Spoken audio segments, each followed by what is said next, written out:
Readymade ஆரி work blouse வாங்க போகிறீங்களா? அப்போ உங்களுக்கு தான் இந்த வீடியோ. இதை வாங்கலாமா வேணாமான்னு நான் சொல்ல மாட்டேன். இந்த வீடியோவை பார்த்துட்டு நீங்களே முடிவு பண்ணிக்கோங்க. இதை தைக்கிறதுக்குள்ள நான் பட்ட பாடு என்னன்னு உங்களோட ஷேர் பண்ணிக்கிறதுக்காக தான் இந்த வீடியோவே நான் போடுறேன். இப்போ பாருங்கள், இதுதான் ப்ளவுஸோட back neck part. Back neck பார்ட்டில் பீட்ஸ் ஒர்க் கொடுத்து அப்புறம் டிசைன் கொடுத்துருக்குறாங்க. என்ன டிசைன் பேக் பார்ட்டில் கொடுத்துருக்குறாங்களோ அதே டிசைன் தான் ஸ்லீவ்லேயும் கொடுத்துருக்குறாங்க. புட்டாஸும் கொடுத்துருக்குறாங்க. இப்போ ஃப்ரண்ட் பார்ட்டை பாருங்கள். ஃப்ரண்ட் பார்ட்டில் வந்து ஒன்லி லைன்ஸ் மட்டும் கொடுத்துருக்குறாங்க. 5 லைன் கொடுத்து ஃபினிஷ் பண்ணியிருக்கிறாங்க. ஓகே, டிசைன் எல்லாம் சூப்பராக இருக்குது. நெக்ஸ்ட்டு இதோட ரேட்டை பார்த்தீங்கன்னா 770. இப்போ இப்போ பாருங்கள், ஸ்லீவ் மட்டும்தான் இப்போ ஃபஸ்ட்டு நான் எடுத்துக்கிறேன். ஸ்லீவை மட்டும் எடுக்கும்போது பாருங்கள், லெஃப்ட் சைடில் கிளாத்தே கிடையாது, கார்னரில் கொண்டு டிசைன் பண்ணி முடிச்சிருக்கிறாங்க. இதே டிசைன் இப்போ கார்னரில் இங்கே எவ்வளோ கேப் இருக்குது, 2 இன்ச் இருக்குமா, அதே அளவுக்கு தான் இந்த சைடு டிசைனும் ஸ்லீவுக்கும் கொடுத்துருக்காங்க. ஆனால் இதுக்கு இந்த ஸ்லீவுக்கும் அந்த ஸ்லீவுக்கும் கேப்பை பார்த்திங்க அவ்வளோ கேப் இருக்குது. அதே மாதிரி பேக் சைடை பாருங்கள், பேக் சைடுக்கும் ஃப்ரண்ட் சைடுக்கும் கேப்பு பாருங்கள், இவ்வளோ தான் கேப் இருக்குது. இப்போ இந்த கேப்புக்குள்ளேயும் ஃப்ரண்ட்டு பார்ட்டு பேக் பார்ட் ரெண்டுத்தையுமே நான் கட் பண்ணி எடுக்கணும். அது என்ன பண்ணதுனே தெரியாமல் நான் அளவு ப்ளவுஸை வச்சுட்டு எப்படி கட் பண்ணுவோம், லைனிங் கிளாத்தில் எந்த அளவுக்கு என்னமோ அதை மார்க் பண்ணி கட் பண்ணி எடுத்துக்கிட்டேன். நான் நெக்கு மட்டும் கட் பண்ணிக்கல, மற்ற எல்லாமே கட் பண்ணி எடுத்துட்டேன். இப்போ பாருங்கள், அந்த ப்ளவுஸோடு சேர்த்து அதுக்கு மேலேயும் லைனிங் கிளாத்லையும் நான் போட்டிருக்கேன். லைனிங் கிளாத்தில் நெக்கு கட் பண்ணாமல் அப்படியே தான் வச்சுருக்கிறேன். இதை மட்டும் போட்டுட்டேன். இப்போ பாருங்கள், இப்போ பேக் பார்ட்டை அது மேலேயே வச்சு போட்டுட்டேன். இப்போ ஃப்ரண்ட் பார்ட்டையும் நான் போடுறேன். இந்த சைடு அதே பக்கத்துலேயே தானே ஃப்ரண்ட் சைடும் இருக்குது, ஃப்ரண்ட் சைடும் நான் போட்டுட்டேன். இப்போ பேக் பார்ட்டுக்கு மேலேயே தான் பக்கத்துலேயே தான் அது இருக்குது. இப்போ கிளாத் இவ்வளோதுக்கும் இடிக்குது ரெண்டுத்துக்குமே.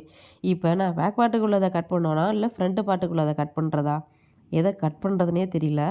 இது ஒரே கன்ஃபியூஸாக இருந்தது. இப்போ இது பேக் பார்ட்டில் கட் பண்ணிவிட்டோம்னா இப்போ கண்டிப்பாக நமக்கு எங்கேயுமே ஜாயிண்ட் கொடுக்கணும். இப்போ இதுக்கு ஏதாவது ஒரு இதுக்கு கண்டிப்பாக ஜாயின் கொடுத்து தான் ஆகணும். என்ன பண்ணுறதுன்னு எனக்கு தெரில. ஆனால் இந்த சைடில் பாருங்கள், இது கொஞ்சம் தள்ளி போட்டிருந்தாவது கொஞ்சம் கேப்பு இடிக்காமல் இருக்கும். இந்த இடத்துல அவ்வளோ கிளாத் இருக்குது.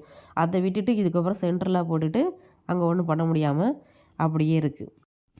இப்போ ஸ்லீவை பாருங்கள், ஸ்லீவும் அது மேலே வச்சு காட்டுறேன். இப்போ லெஃப்ட் சைடில் கண்டிப்பாக இங்கே ஜாயின் கொடுத்து தான் ஆகணும். ரைட் சைடில் ஓகே, ஆனால் 2 ஸ்லீவுக்குமே ஜாயின் கொடுக்குற மாதிரி தான் இருந்துச்சு. இங்கே பாருங்கள், இதோட ஸ்லீவோட லென்த்து இவ்வளோ தான் இருக்குது, ஆனால் அதுக்கு மேலே புட்டாஸ் கிடையாது. அப்போ அங்கே ப்ளெயினாக தான் எம்டியாக தான் இருக்கும். அதை ஸ்டிச் பண்ணி தான் ஆகணும். இப்போ பேக் சைடு பார்த்திங்கன்னா நார்மலாக ரொம்ப கஷ்டமிச்சோன்னு இல்லை, நார்மலாக நீட்டாக தான் இருந்தது. பேக் சைடோட டோட்டல் லென்த்து எவ்வளோ இருக்குதுன்னு பாருங்கள், 18 இன்ச் இருக்குது. அந்த பேக் பார்ட்டுக்கும் ஃப்ரண்ட் பார்ட்டுக்கும் நம்ம ஜாயிண்ட்டு கொடுக்கணும் பாருங்கள், அந்த ஜாயிண்ட்டையும் கொஞ்சோண்டு விட்டுட்டு தான் நான் சேர்த்து தான் சொல்கிறேன். 18 இன்ச் இருக்குது. லைனிங் கிளாத்தில் நான் கட் பண்ணியிருக்கிறது 15.5 தான் இருக்குது. இவங்க வந்து அளவு ப்ளவுஸ் கொடுத்ததோட 1 இன்ச்சு நான் எக்ஸ்ட்ரா தான் வச்சுருக்கிறேன். அதையும் வச்சு நான் ஸ்டிச் பண்ணி முடிச்சிட்டேன். பீட்ஸ் வந்து இந்த புட்டாஸ்லாம் வந்து எங்கே எக்ஸஸாக இருக்கோ அதெல்லாம் நான் கட் பண்ணி எடுத்துக்கிறேன். இப்போ ஸ்லீவ் அங்கே ஜாயின் பண்ணணும், அந்த இடத்துல கண்டிப்பாக நமக்கு இடிக்கும். அந்த இடத்துல நான் பீட்ஸ்லாம் கட் பண்ணி ரிமூவ் பண்ணிக்கிறேன். அதே மாதிரி கீழ் பக்கமும் அதுமாதிரி நான் ரிமூவ் பண்ணிக்கிறேன். இந்த பீட்ஸ்லாம் எடுத்து ரிமூவ் பண்ணுறதுக்கு தான் ரொம்ப டைம் எடுக்குது.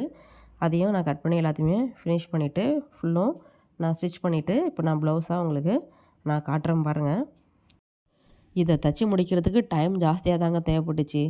ஏன்னா இவங்க அளவு ப்ளவுஸில் ஒரு அளவு இருக்குது, கொடுத்த மெட்டீரியல் ஒரு அளவு இருக்குது. ரெண்டுத்தையும் மேட்ச் பண்ணி தைக்கிறதுங்கிறது ஒரு சாதாரண விஷயம் இல்லை. அதனால் டைமு ஜாஸ்தியாக தான் ஆகுது. இப்போ பாருங்கள், சொன்ன மாதிரி ஸ்லீவ் லென்த்துக்கு மேலே வந்து ஒன்றுமே இல்லாமல் ப்ளேனாக தான் கொடுத்து முடிச்சாச்சு. பேக் சைடு பாருங்கள், பேக் சைடு கீழே வரைக்கும் புட்டாஸ் இருக்குது. இதுக்கப்புறம் புட்டாஸ் இருந்துச்சு, அதெல்லாம் நான் ரிமூவ் பண்ணிட்டேன். என்னால் எவ்வளோ ரிமூவ் பண்ண முடியும் முடிச்சுட்டு அதை வந்து கையால் ஹெம்மிங் பண்ணி முடிச்சிட்டேன்.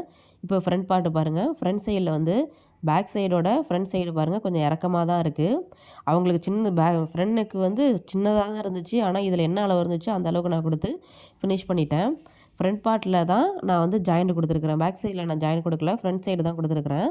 ஏன்னா பேக் சைடில் கொடுத்தா கண்டிப்பாக தெரியும், ஃப்ரண்ட் சைடில் கொடுத்தா சாரீ கவர் ஆகிடும்.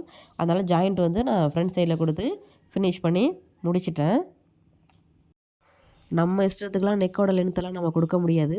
அவங்க வந்து பேக் சைடாக இருக்கட்டும், ஃப்ரண்ட் சைடாக இருக்கட்டும், அவங்க எந்த அளவுக்கு நெக்கோட லென்த்து கொடுத்து டிசைன் கொடுத்துருக்குறாங்களோ அந்த அளவுக்கு தான் வச்சு ஸ்டிச் பண்ண முடியும். இதை எமர்ஜென்சிக்கு வேணும்னா நீங்கள் வாங்கிக்கலாம். அதுவும் நீங்கள் அன்ஸ்டிச்சுடு வேணாம், ஸ்டிச்சுடு ப்ளவுஸாகவே வாங்கி யூஸ் பண்ணிக்கோங்க. இது என்னோடய கருத்து. உங்களோட கருத்து என்னன்னு கமெண்டில் சொல்லுங்கள். வீடியோ பிடிச்சிருந்தா மறக்காமல் சிவனியா ஃபேஷன் லைஃப் சேனலை சப்ஸ்கிரைப் பண்ணுங்கள். தேங்க்யூ.